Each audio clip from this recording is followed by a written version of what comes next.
Well, good morning. Welcome to Crossroads Church. It's good to be together this morning. I invite you to stand if you're able. We're going to get started with some singing. So come on.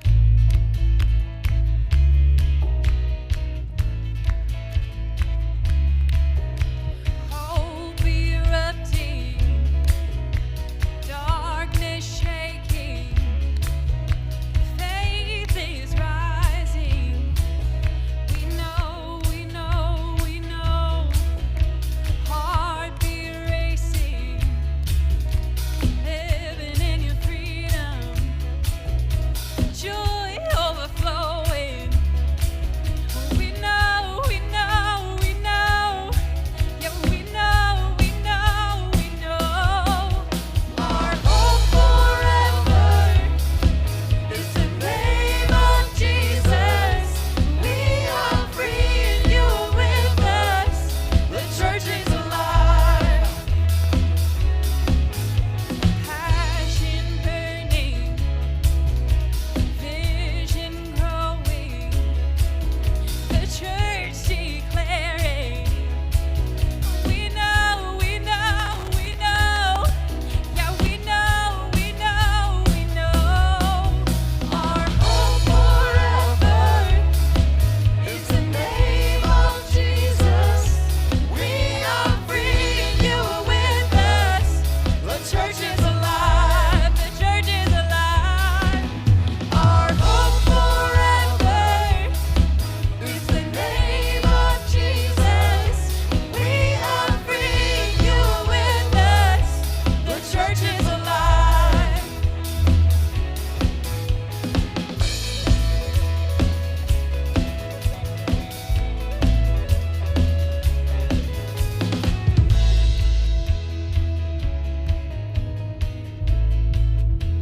Welcome to Crossroads Church. Whether you're connecting online, in person, or on demand, thank you for making this time part of your week. If you are new to Crossroads, you might be asking yourself, what is this place all about? Well, it's pretty simple. Peace on earth. We are an open and affirming community of people committed to following the peacemaking path of Jesus. And this peacemaking path leads us to focus our work on rewriting what we call the 5 unacceptable truths. These unacceptable truths are 5 realities that hinder human flourishing and destroy peace on earth. Together, we work to replace spiritual emptiness with spiritual vitality, poverty with physical and financial flourishing, fear of the other with inclusion and affirmation, illiteracy with education and opportunity, and modern-day slavery with freedom. This is what we mean when we say, hope is here. Over the next hour, we will experience the divine mystery together as we sing a few songs, listen for wisdom, and share in communion so that we might leave here inspired and equipped to follow the peacemaking path of Jesus in our everyday, normal lives. Blessed are the peacemakers, for they will be called children of God. This is what it sounds like. This is what it looks like. This is what it feels like when the church is alive. This is what it sounds like. This is what it looks like. This is what it feels like when the church is alive.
Are you singing? 'Cause I love your melodies. Are you dancing? Wrapping your arms around me. Are you laughing? 'Cause I like to make you smile. Is it just a whisper? 'Cause that tends to be your style.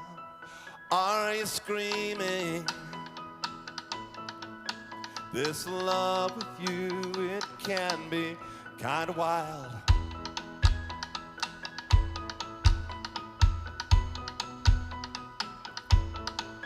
So come and change my focus. I don't notice where you're going. Near enough, come and change my focus. Help us know what you've been doing over us.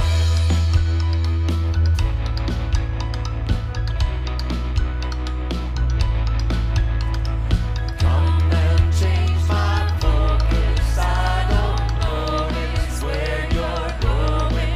Near enough, come and change my focus. Help us know what you've been doing over us.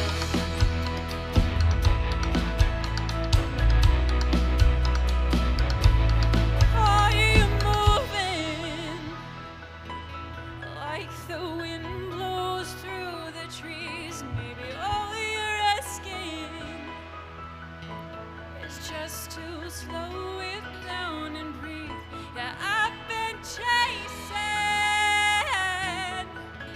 something I can't see when I keep waiting.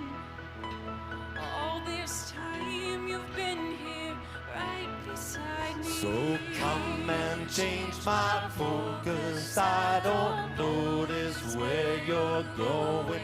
Near enough, come and change my focus. Help us know what you've been doing over us. Come and change my focus. I don't notice where you're going. Near enough, come and change my focus. Help us know what you've been doing over us.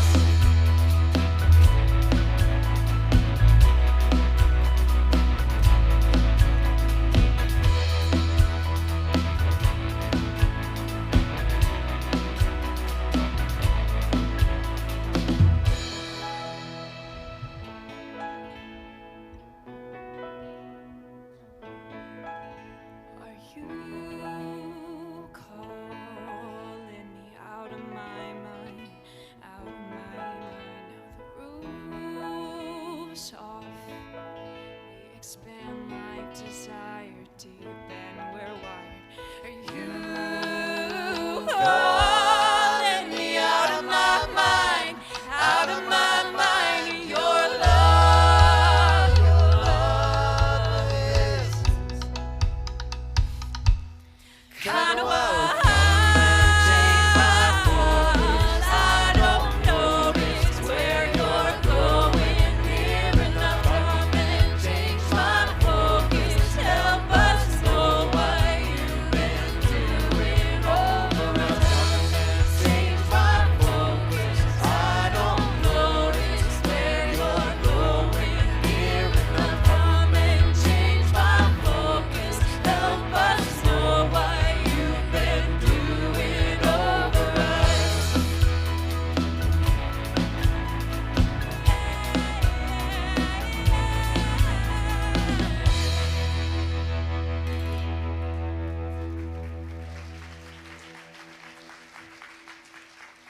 Wow, wow, wow. Give it up for the band one more time. Good morning and welcome to Crossroads. You can go ahead and have a seat. My name is Jessica, and in my everyday normal life, I'm just a girl. I have a few things to share with you this morning. As you came in today, you should have received a program.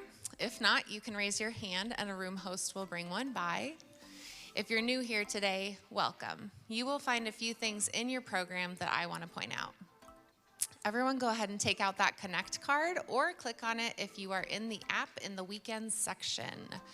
The Connect card is for everyone to fill out every week. If you're a regular attender, you can put your name and email address and check the box regular attendee. If you're new here, please check the box new here, and you can fill out as much information as you feel comfortable sharing. If this is your first time with us this morning, we have a gift for you. It's a book called The God We Never Knew.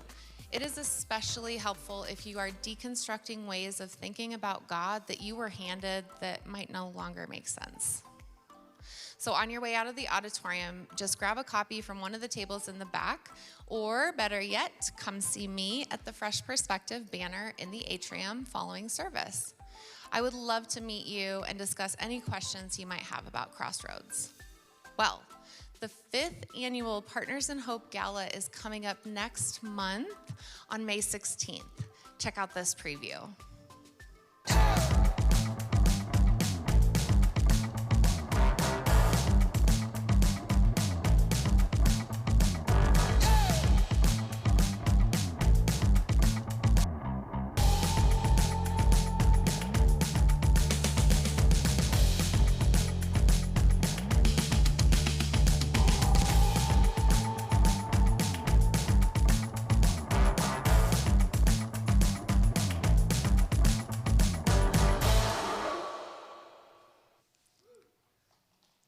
Yeehaw.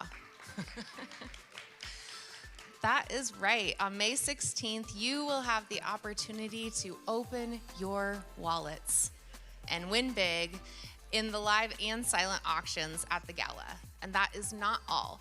Your gala ticket includes appetizers and dinner this year, and drinks and dessert will be available as well. Remember that all funds raised during the gala go directly to support Partners in Hope, which is the mechanism that Crossroads uses to address the 5 unacceptable truths of spiritual emptiness, fear of the other, poverty, illiteracy, and modern-day slavery. Gala tickets are on sale now, and time is running out for you to snag early bird pricing. Ticket prices go up on May 3rd. To purchase tickets, you can scan the QR code, check the box on the back of your Connect card, or stop by the table in the atrium following service. That is all I have for you right now, so go ahead and grab your talk notes, and Ryan will be up in just a minute.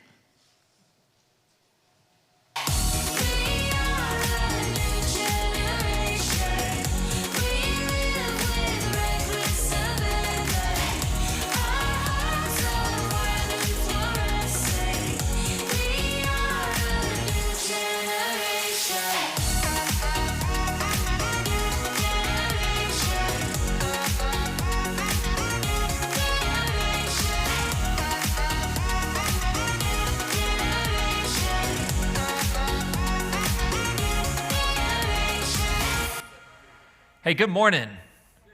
All right. I thought I saw you all over at AKA Kitchen the other night. They didn't wave back, I don't think. So I felt like an idiot, which is not new for me. But no, I'm just kidding. Great to see everybody here today. Hey, I have to, okay? I have to. There's a lot of talk right now. And I'm not going to talk about what you think I'm going to talk about because I don't care about that nonsense. There's a lot of talk around this rhetoric of peace through strength, okay? And a person who's pretty well known in the world made this audacious claim that Jesus would want peace through strength. And I would like to say that that is the most asinine, twisted, uninformed approach to Jesus. So I know I'm preaching to the choir, but Luke chapter 14, Jesus is coming into Jerusalem. He looks over, he weeps, and he says, "You do not know the way to peace, the things that make peace." And his whole life was centered around nonviolence, care for the poor, right? All of these things. So I just want you to know, you can't expect people in the Jesus world to not speak up when people outside the Jesus world bring Jesus into that world, which we should, right? But I just want to say, No, in no way, shape, or form did Jesus ever endorse imperial Roman ideas of peace. Right? His whole march into Jerusalem that we celebrate on Palm Sunday was a demonstration against the Pax Romana, the peace of Rome, which was through strength and violence.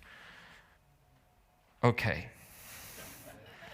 I think it would be irresponsible of my profession not to say a little something about that. Okay? Now, we're all wrong at times, okay? We're all wrong at times.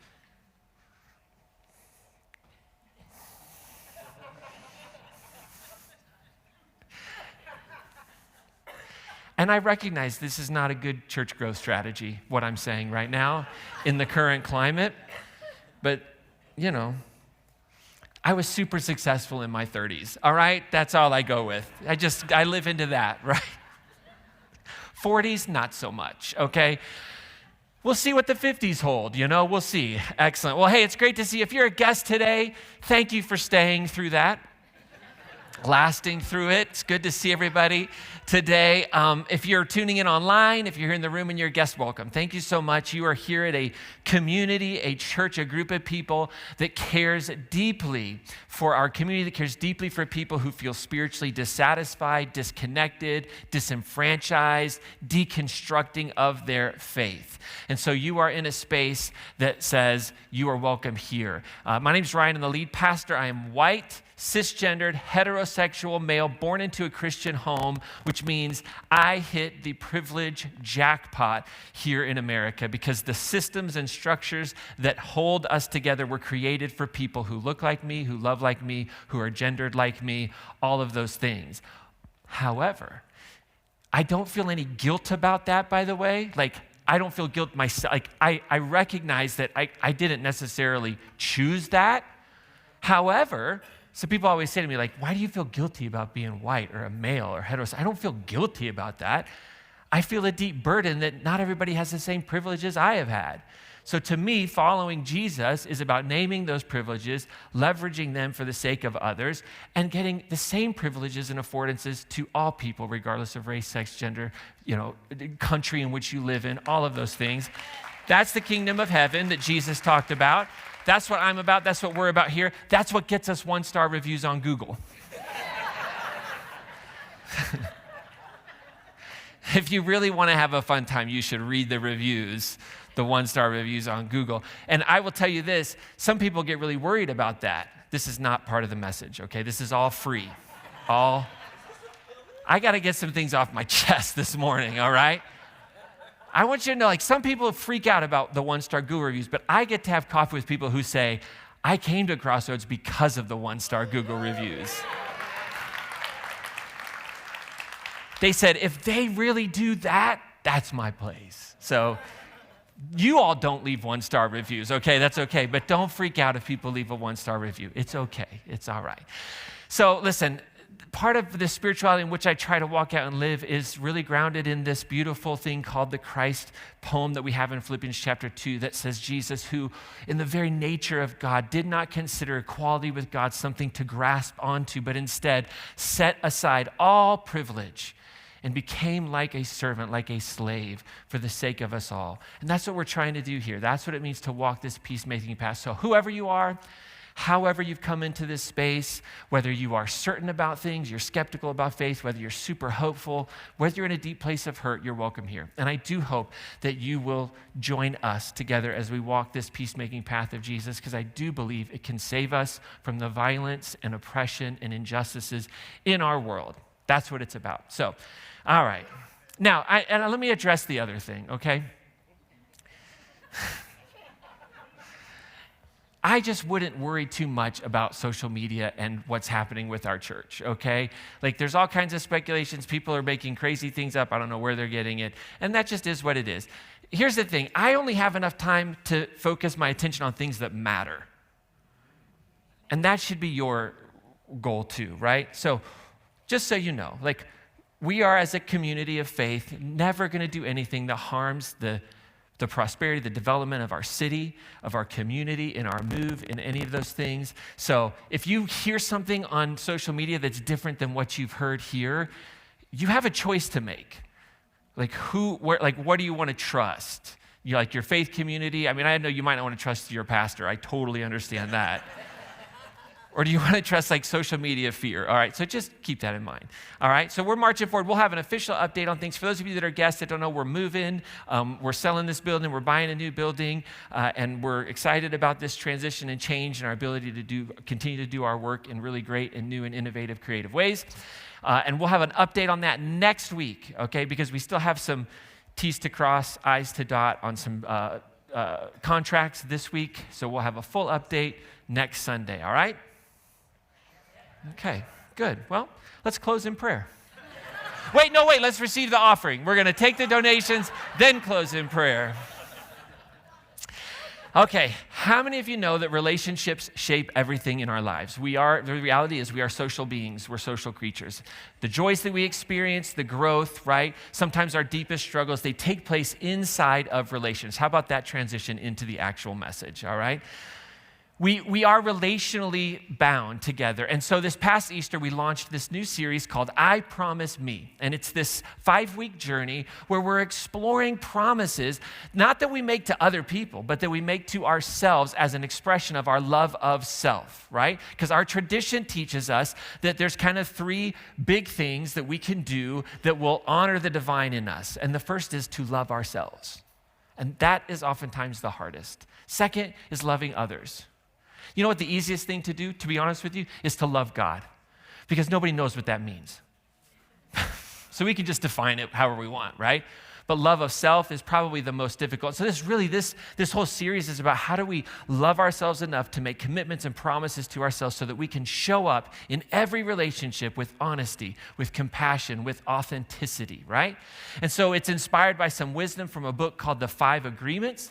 And we're grounding all of this in these resurrection stories of Jesus, the different relationships that Jesus had in our resurrection stories with folks. So we're going to explore how these small, very intentional shifts can transform the way that we speak, the way that we listen, and ultimately the way that we love. That's what this is all about. So if you're in relationships right now and some of them feel new or strong or stuck somewhere in between, this series is really an invitation to rediscover connection, to practice grace for yourself, for others, and to build healthier ways of being in relationship together. And we start from the inside out, okay? Now, I have to give you a disclaimer because I got a great email from one of you all this week that said, hey, it's always good to remind folks that these principles that we're talking about are never and should never be used to keep people in abusive relationships.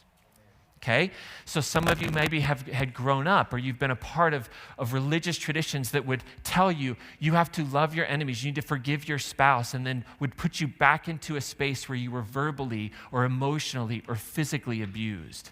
And I would tell you that that's evil. That's Antichrist. So this series is about loving yourself enough to know when it's time to sing, hit the road, Jack, and don't you come back, right? I mean, this is a series about loving yourself and leaning into your own dignity, not surrendering yourself into circumstances under some very unhealthy understanding of spirituality, love of enemy, forgiveness, these kinds of things, all right? So we're talking about relationships that are not abusive, right? That you're navigating how those look and what that's going to be like. All right, so everybody got that. That's a very important thing to say. I was grateful for that email. It's always a good reminder that we make sure that that's very, very clear. If you are in a relationship and it is abusive, reach out. There's lots of resources. You can reach out to myself, and I'm not the resource, okay? But I will help you find the right resource. Our team, folks in the church, will help you find the right resources, okay? Our anchor verse for this series is a proverb, which is usually a wisdom saying that generally works if you're in the upper to middle class of a society. If you have some measure of privilege. So all the proverbs are written by very wealthy people who lived in palaces, all right? So it's always a good thing to keep that in mind, all right? So Proverbs 4:23 says, keep your heart, and that's what we're emphasizing, your heart with all vigilance. From it flow the springs of life, right? The task at hand is our heart, right? Our innermost being, like who we are, how we're going to show up, all right? And now last week, Dr. Aisha Thomas gave us a magical talk. If you were here, if you weren't here, you're going to want to go back and listen to that for sure. And she challenged us with promise number 1, that we promise ourselves, I promise me that I will be impeccable with my word. I will be impeccable with my word, that basically my words will reflect honesty, they will reflect kindness and integrity, all right? So here we are, week number 2. I mean, I've already used up half my time and I haven't even got to it. That was just the review and me having a therapy session with you all right? I'm sorry. Okay, listen. How many of you, be honest, raise your hand up nice and high, as long as you put deodorant on. If not, just give it one of these, all right? You have started to have you set out to have this really tough conversation with someone in your life. You knew it was going to be tough. It's a hot button topic, and you were ready for it. You had your plan. You were going to stay calm. You were grounded in your truth. You did some meditative practice. You breathed. You prayed. You sang a worship song, whatever it might be that gets you in the zone. You had a piece of cake. I don't know. You had your Snickers beforehand, so you knew, okay, I'm not hungry. I'm not tired. I'm not angry. I'm not lonely. I'm ready to have this conversation. And you get in the conversation, and in like a matter of like 2 seconds, it gets like super emotional. Right? Have you ever done that? You're like, no, I've got this one. I just want to have a conversation. We were so calm. We're so cool. We're so collected. We got the plan. And then all of a sudden we aren't. Right? Something switched inside of us. And like Dr. Jekyll, Mr. Hyde, we're like, what is going on? We were in control, and then we're out of control, right? And why does that happen? How do we justify ourselves in those moments where we set out, I'm calm, I'm cool, I'm clear, I'm collected, here we go. How do we justify ourselves? Well, what's happening is we tend to go into self-protect mode in those moments, right? We think, I'm going to have this good conversation. Then, in the midst of that conversation, we feel wounded or attacked by the other person. Or the other person feels wounded and attacked by us, and then emotion starts to fly, intelligence is like crashing, and we go into self-protect mode. Now, there's some pretty standard self-protect modes that we live in, right? That are a part of who we are. There's the fight self-protection mode. How many of you are fighters, right? Fight, confronting threat with aggression. Like, oh, hell no, you did not just say that to me. No, right? And so we go after a person, right? We don't pause things, so we fight it. Or there's flight, right? Flight is a self-protection mode where we flee, we run away, we avoid the situation, right? Or we freeze. You ever freeze in a moment? Like you're calm, you get so angry, it's like, I don't know what to say, right? You just kind of get stuck, you're unable to act. Fawn is one. Some of you might not know about fawning, but fawning is like the people-pleasing mode. It's like we kind of ignore all of our boundaries and we just get super agreeable, we get helpful, we get compliant, right? Maybe even in a moment where we're just trying to prevent someone from getting more and more angry, we don't hold our sacred ground, we just kind of go with it. These are all ways in which like emotion and fear take over and we go into self-protection mode. But here's the thing, self-protection mode will quickly become self-destruction mode. Because all of self-protection modes are really based upon emotions and chemicals flowing out of a space of fear, flowing out of a space of feeling attacked. And so the very strategies that we do kind of need sometimes when we stay in those spaces, right? When we stay there, all of a sudden they become patterns that sabotage our love of ourselves. They sabotage our ability to love. And then here's what happens. This sacred identity that you have, hear me, a sacred identity that you have as a child of capital L love, right? That identity that you have all of a sudden is questioned. We start questioning our value. We start responding and reacting instead of holding our space. And our sacred power that comes from our sacred identity, that is to live free of guilt and shame, begins to be eroded. And then all of a sudden we live in this space where we're just like, why did I do that? What happened? I'm no good, right? We allow other people and their words and what's happening to us and our response to those words, and we spiral. And this generally happens, why? When we feel attacked, when we feel disrespected, when we feel like we're not believed. And in those moments, what's happening is someone's pain is showing up. So you and I, we start to have a conversation with someone, or someone starts to have a conversation with us, a very reasonable conversation. I've asked you 57 times to please put your dishes in the dishwasher, for those of you with enough privilege to have a dishwasher and another person in your life, and a dish. There's a lot of privileges in this story. I just want you to recognize that, okay? And you go, I've asked you 57 times, what can we do here? How do we fix this? Right? How do we fix this? And then it just goes out, whoa. And you're like, why is the response to me asking you to put your dish in the dishwasher so extreme? Because in that response, there's past pain that's showing up. There's a wound from whatever reasons, right? And that action shows up and makes an appearance. And those actions then, like that response, that wound that makes an appearance, it all of a sudden starts wounding other people. It's like a little Pac-Man wound, just goes around, biting everybody. Some past wound in my life, you say the wrong thing, it shows up, and then it's like out of the cage. You know? It's just devouring everybody around me. You know what Paul calls this in like far more theological terms? He calls this the power of sin. Right? The power of sin at work. Why do I do what I don't want to do? Why don't I do what I want to do? Oh, woe is me. It's the power of sin at work in me. It's our wounds that make an appearance in our reactions, and then it's just like off to the races. So when that wound gets reopened from a childhood experience, from a past relationship, from a fear that sits just under the surface, we start wounding others. We often wound ourselves. And what's happened? All of our sacred power to be in a space has been stolen. Like that wound has become the dictator of my life. Your wound has become the dictator of my life. But here's the really, really good news. We might even call it gospel, right? The good news is that the resurrection narratives of Jesus and his interactions offer us a new way of showing up when that wound gets touched. The resurrection narratives give us a picture that we can actually show up, that Jesus is inviting us to allow those things that we have experienced not to determine our value. And what we see in one really beautiful story from post-resurrection with Jesus is that he doesn't allow the wounds of others to determine the value of him or his response to their wounds.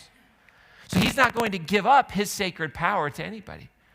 He's not going to let somebody's frustrations or doubts or fears determine how he responds, right? So if we look at the story of Thomas, we see this really beautiful picture of how we're invited to show up when somebody else's wounds make an appearance in an experience or in a relationship. Here's what it says. Now, you got to remember the story. Jesus appears before all the disciples except for Thomas, right? And what happens is Thomas, he's not there, the text tells us. He's not there, he's out when Jesus shows up. And the other disciples, when Thomas shows up, they say, we've seen the Lord. We saw Jesus.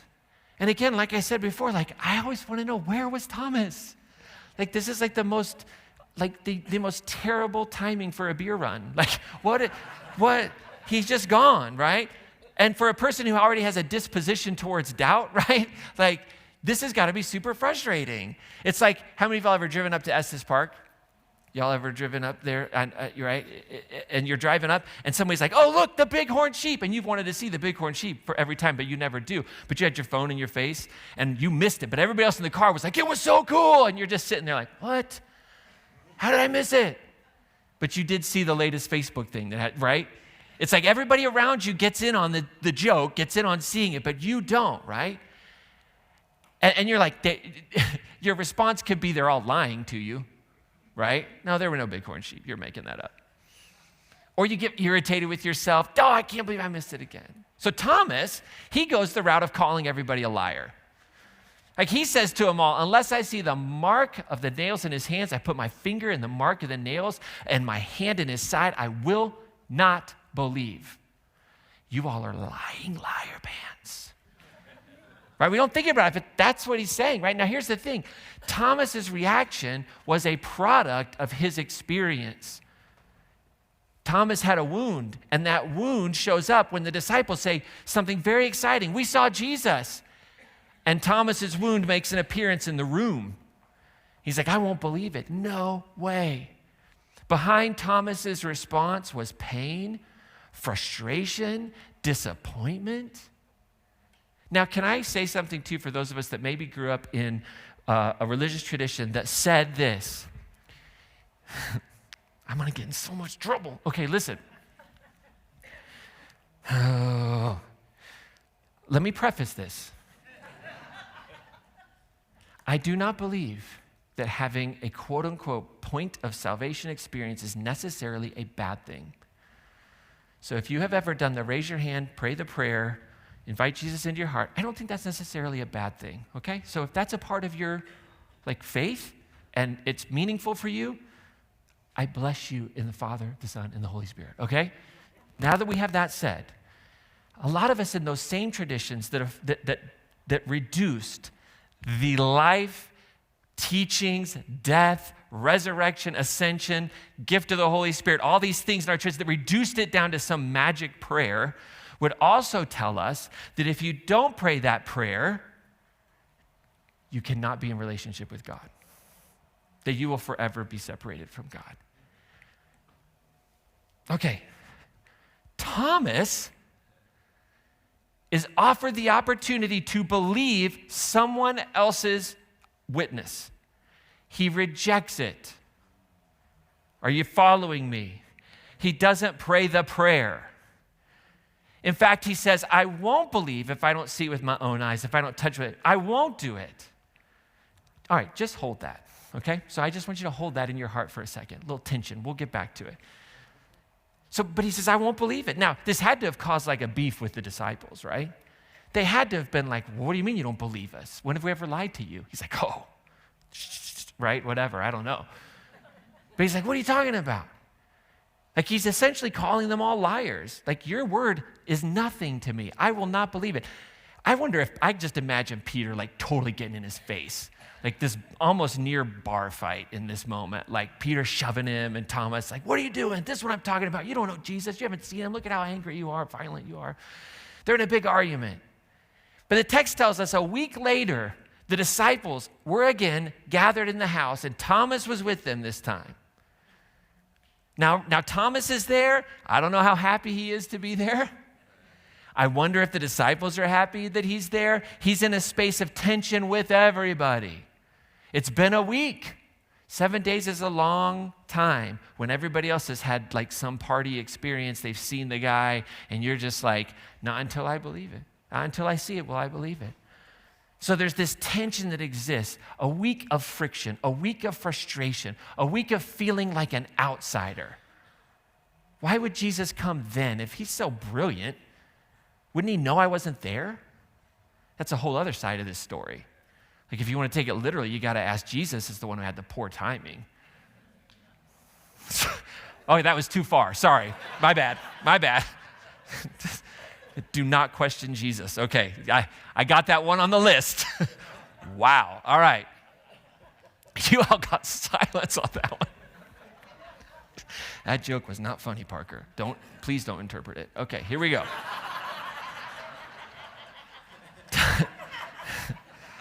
Parker saves me, at least with our non-hearing community. So there's all this friction there, right?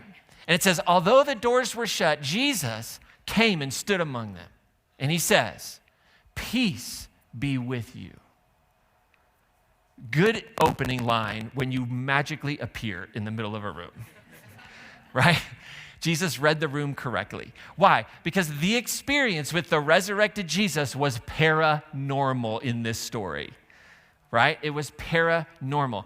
For those folks that come at you all the time with you having to hold to certain values and beliefs about what that resurrection experience was like, just remind them, poof, Jesus is there.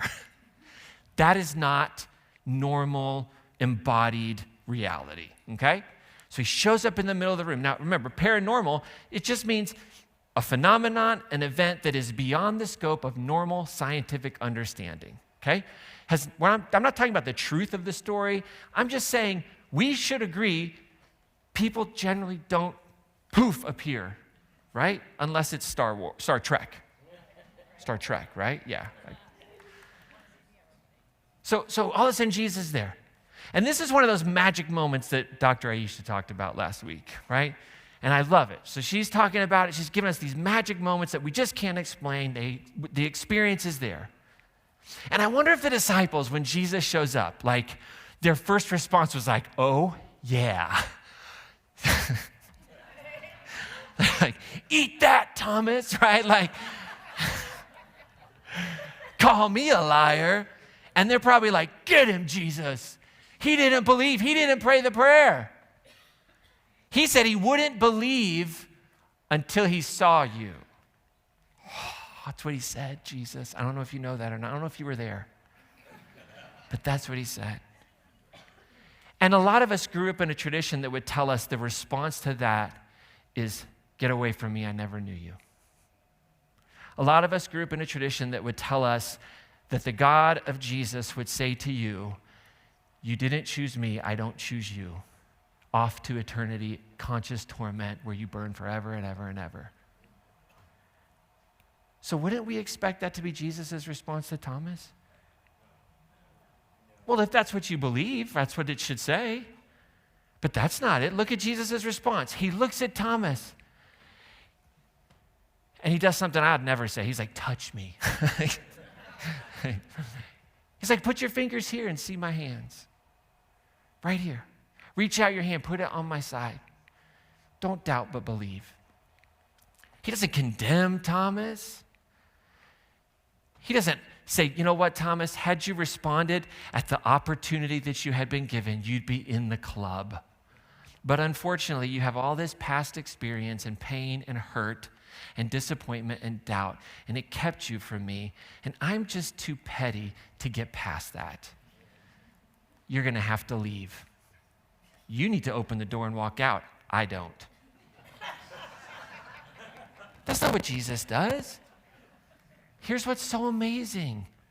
He doesn't take Thomas's response personally. Man. Now, he does go on and he says, blessed are those who believe without seeing. There's a joy in that. But he doesn't say, cursed are those who don't believe because they couldn't see. Right? It's not in there. And so we have this beautiful picture that Jesus met Thomas where? In Thomas's truth.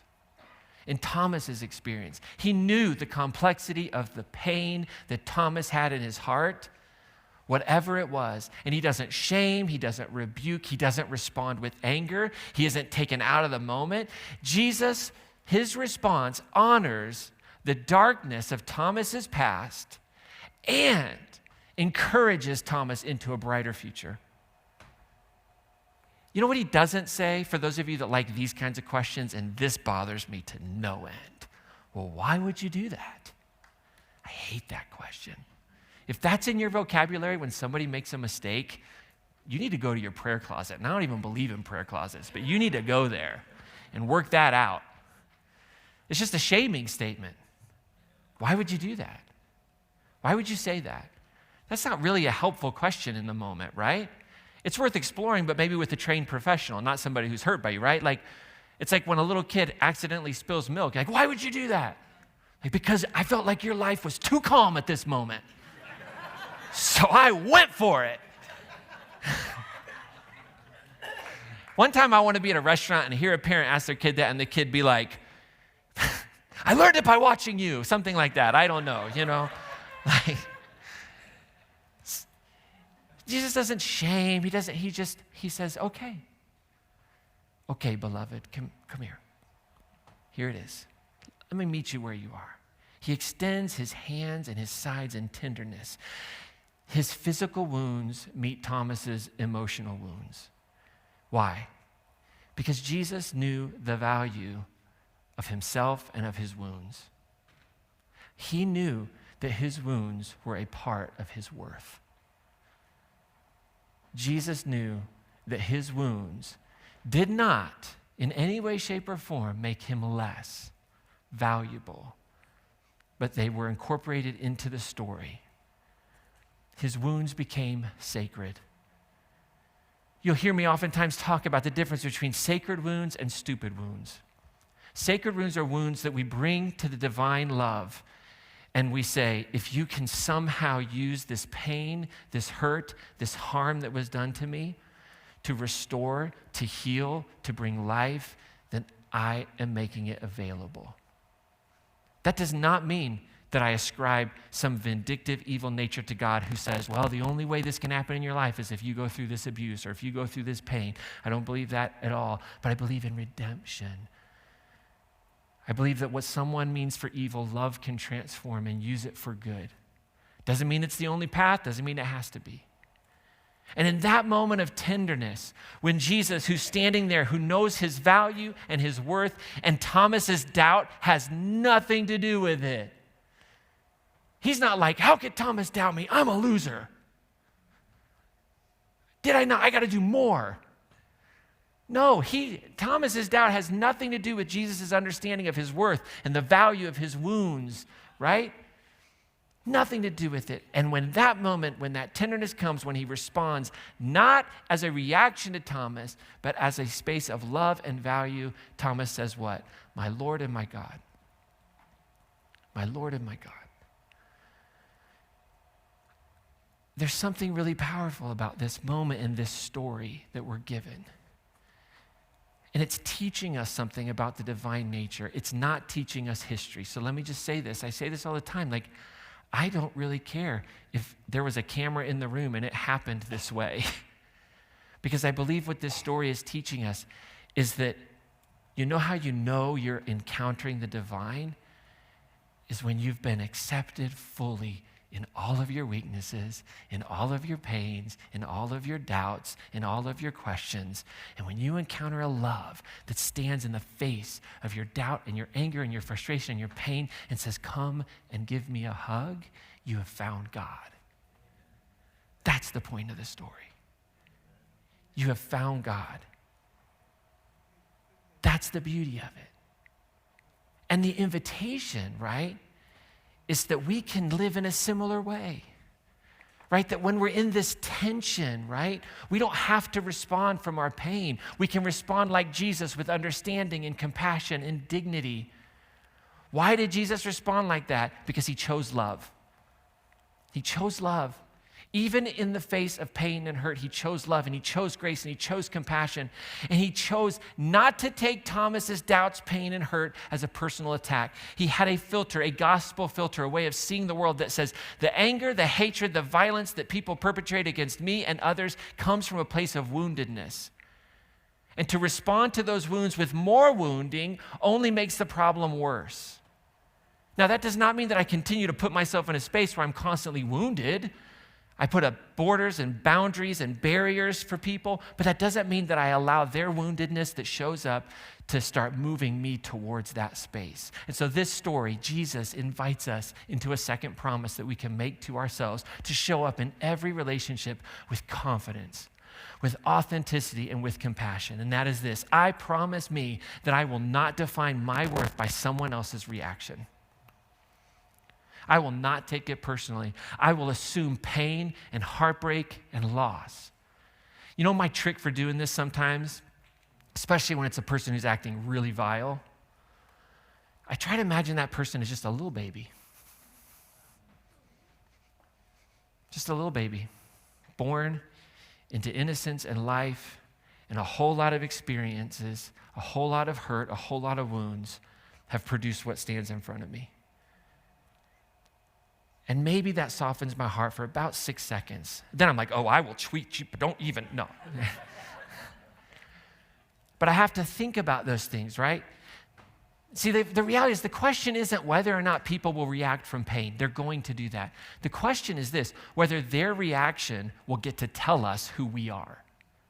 Will their reaction and their woundedness create me? Will it form me? Will it tell me who I am or not? So in our everyday normal lives, how do we do this? How do we start to live out? Well, first of all, I would tell you, stop surrendering your power to others' pain. Stop it. I wrote this in and I was like, this is the worst everyday normal life action step, because it's so nefarious. It's when people say, well, just stop worrying. It's like, Ryan, you're an idiot, okay? But I do want to encourage you, and to stop doing that is to first to recognize that we surrender our power when we let other people's response and reaction to us determine our behavior, right? So whenever we do that, whenever we allow someone else to determine our value, our response, who we are in that moment, we surrender the sacred power that's been placed in us as a person made in the image of God, loved eternally. You made me so mad. There's no power in that statement. You have no power in that statement. They made me so mad. I can't believe you made me so mad. They put me on tilt. Right? These are things where we're powerless. We're giving up our power. How many of you have ever heard of the person Pema Chodron? Anybody ever heard of Pema? So Pema is an American Buddhist teacher, a Buddhist nun, author, has written prolifically, inspires millions of people with this real down-to-earth message of practicing peace in turbulent times. And this is what she writes. She says this, "You are the sky. Everything else is just the weather." You're the sky, everything else is just weather. And this quote really portrays the true nature of who we are, right? The sky, it's vast, it's open, it's stable. Emotions and thoughts, external circumstances, people's pain are temporary, they're passing. And this is a core concept of her teachings, right? How do we hold to and how do we live this non-attachment to other people's thinking about us, other people's emotions? How do we learn to let those things pass? How do we maintain our equanimity amidst all of life's challenges, all of those things? And this big question that is presented to us is, does the weather determine what kind of day I'm going to have? It's a good question. You got plans for the day. What do you like to do on a nice day outside? I don't want to give white heterosexual vibes. So what do you like to do? I'm I like to golf. I don't know. What? If you're a golfer, sorry. I did for a long time. It's fine. What do you like to do on a nice sunny day? Barbecue. What else? Walk. Fish. Ball game. Pickleball. That was a white middle-aged woman. Pickleball. Who was it? I'm just kidding. It's just a joke. It's funny because it's a little true, but it's just a joke, okay?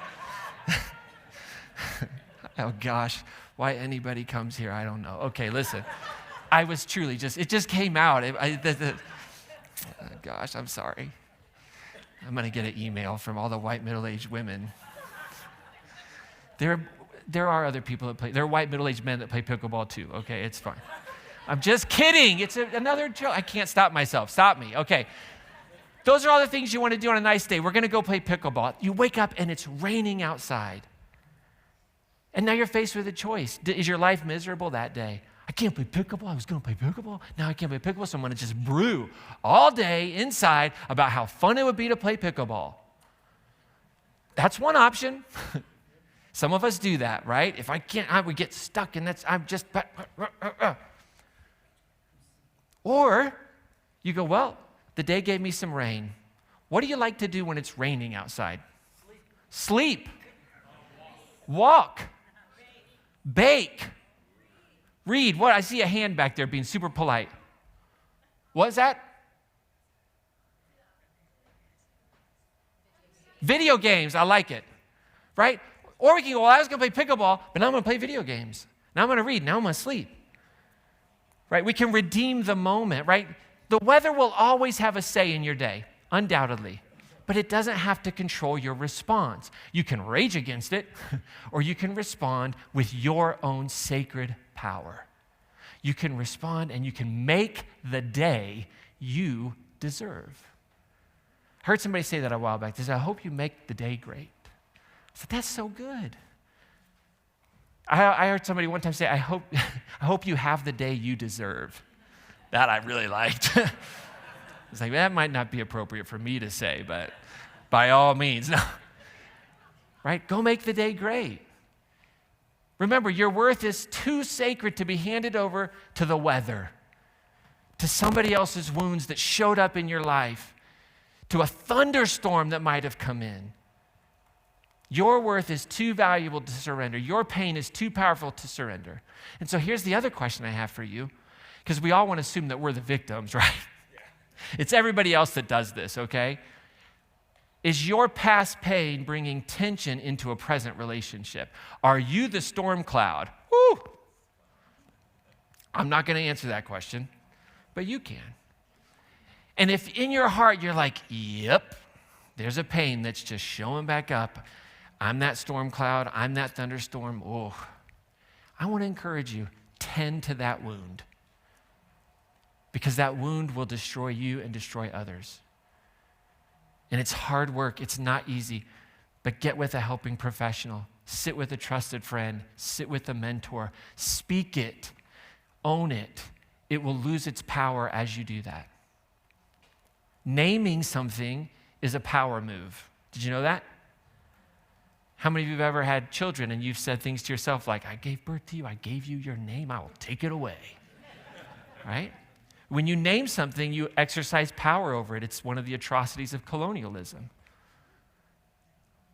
When enslaved people were renamed. But there's power over naming something in your life, this wound. This is what it is. And so in every type of relationship, I want to encourage you to respond from your sacred identity, not your sacred wound. Let your wounds become sacred. Let them form your value. Let them become integrated in and assimilated into all that you are. But don't respond from them. Respond from your sacred identity. So in new relationships, don't change who you are because you're afraid a new person is not going to want to be around you. If you're in a really strong relationship, give yourself some space for differences. Don't think that there's a disagreement, that's somehow destructive of the relationship. If you're in a stagnant relationship, lean into your sacred power and say, I do have the power to get rid of old patterns. I do have the power to get rid of old narratives, to try new and novel ways of engaging with this stagnant relationship. If you're in a relationship that's transitioning, it's changing, lean into your sacred power and let go of needing to be right. Let go of that other person needing to know that they were wrong. Let others walk a different path and love them in their path. Learn from them on their path. Live a life of curiosity. And in our lives, when we stop allowing others' responses, others' wounds to determine our worth, to determine how we show up, we learn the power of healthy pride. Healthy pride. Not arrogance, but worth and dignity